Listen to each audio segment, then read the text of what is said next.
membahas tentang komunisme. Apa itu komunisme? Yuk kita cari tahu. Komunisme adalah ideologi yang berkenaan dengan filsafat, politik, sosial, dan ekonomi yang tujuan utamanya menciptakan masyarakat dengan aturan sosial ekonomi berdasarkan kepemilikan bersama, alat produksi, dan tidak adanya kelas sosial, uang, dan negara. Kalian tahu nggak sih asal mula terbentuknya komunisme itu? Jadi, lebih tepatnya komunisme itu muncul karena adanya revolusi industri yang dimana mesin uap tersebut lahir. Karena itu, kaum kapitalis yang mempunyai modal bisa dengan mudah membeli mesin uap tersebut. Sementara itu, kaum buruh dan tani hanya bisa mengoperasikan mesin-mesin milik kaum kapitalis. Dikarenakan kaum buruh dan kaum tani mendapatkan gaji yang sedikit, jadi kapitalis semakin kaya, sedangkan kaum buruh tani semakin miskin. Istilahnya, kaum kapitalis adalah pemilik modal yang disebut dengan kaum borjuis dan kaum buruh tani disebut dengan kaum proletar. Jadi, komunisme tidak akan muncul jika tidak ada kapitalis. Ibaratnya, komunisme itu sebagai simbol pemberontakan kaum buruh tani terhadap kaum borjuis.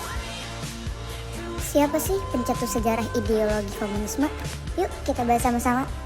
Marx serta Friedrich Engels dianggap sebagai dua tokoh yang mencetuskan paham komunisme. Paham tersebut dicetuskan dalam manifesto politik yang diterbitkan tanggal 21 Februari 1848. Kira-kira negara apa aja ya yang menganut pahamnya komunisme? Yuk kita simak. Salah satunya adalah negara Vietnam. Vietnam telah dipimpin oleh rezim komunis sejak 1975. Kala negara tersebut bersatu kembali setelah Perang Vietnam.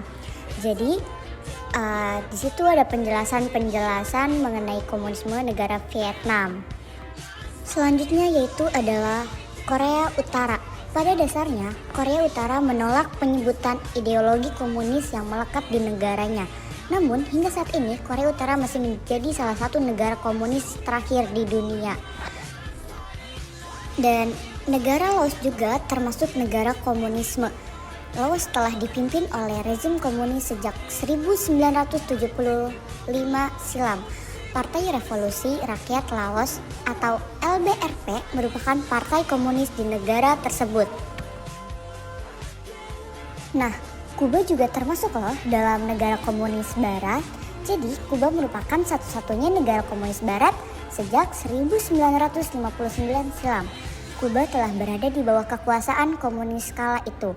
Fidel Castro merebut kekuasaan dari diktator militer Fulgencio Batista. Namun, seperti negara komunis lainnya, perbedaan pendapat tak dapat ditoleransi di Kuba. Kuba juga telah memperkenalkan reformasi pasar bebas untuk meningkatkan pertumbuhan ekonomi pasca kejatuhan Uni Soviet.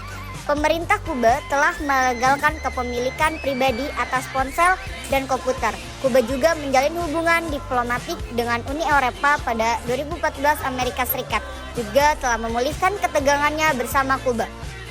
Dan yang terakhir yaitu adalah China. China merupakan negara komunis terbesar di dunia. Rezim komunisnya dimulai pada tahun 1949. Selanjutnya ada ciri-ciri komunisme. Kalian tahu nggak sih ciri-ciri komunisme itu apa aja?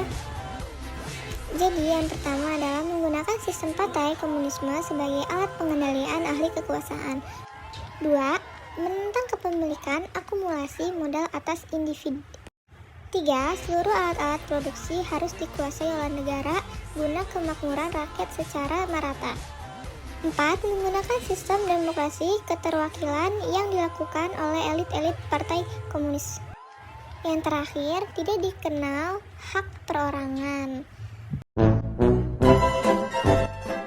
Thanks for watching. Yeah. Please subscribe.